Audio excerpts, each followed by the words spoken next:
अस्सलामुअलैकुम वरहमतुल्लाहि वबरकातुहू। दोस्तों, હું ઇમ્તિયાઝ પઠાણ આજે હું આવ્યો છું રાધનપુર અને રાધનપુર આવવાનો એક મકસદ એવો છે કે ઘણા સમયથી એક નામ જે દેશી દવાની અંદર ગુજરાતભરમાં ગુંજતું થયું છે, એમનું નામ છે અનવરભાઈ વેદ।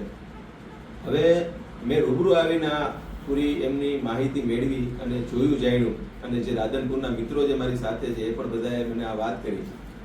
કોઈ પણ પ્રકારનો કમરનો, સાંધાનો, વાળનો જૂનો દુખાવો હોય અને ડૉક્ટર જો એવું કહે કે ભાઈ આ ની રિપ્લેસમેન્ટ કરવાની તમારી રિક્વાયરમેન્ટ છે, જરૂર છે, અથવા તો આ ઓપરેશનની જરૂરિયાત છે, એની અંદર જે લાખો રૂપિયાનો ખર્ચ લોકો કરતા હોય છે, એ ઓપરેશનના ખર્ચમાંથી બચવા માટે કરી અને આયુર્વેદિક દેશી ઈલાજ પોતે જ દવા બનાવે છે અને એમને ઘણા વર્ષોનો આનો અનુભવ છે અને એમનો વિષય છે, એમનો શોખ છે અને એ શોખને જ એમણે વ્યવસાય બનાવી દીધો છે।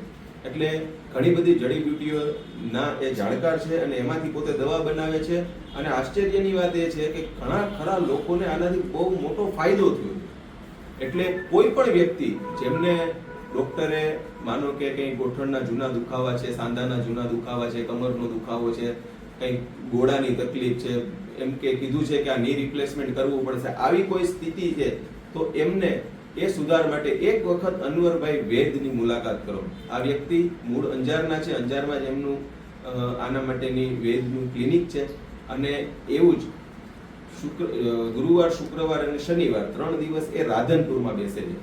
રાધનપુરમાં એમને બેસવાનો અંજારથી અને રાધનપુરના જે કોઈ મિત્રો છે એમનો મુખ્ય એમના કોરની અંદર અંતરથી તો એમને માત્ર ને માત્ર સેવા જ કરવી, જે નીતિ નિયમ મુજબ એ નોમિનલ ફીસ ચાર્જ કરે છે, પણ કોરની અંદર એની સેવા છે। નીતિ એ જ ધર્મમાં માને છે આ વ્યક્તિ અને મેં પોતે જોયું છે કે ખૂબ સેવાભાવી સ્વભાવથી જ એ કામગીરી કરે છે। ઘણા બધા લોકોને શિફા મળી છે, ઘણા બધા લોકોને સારું થયું છે।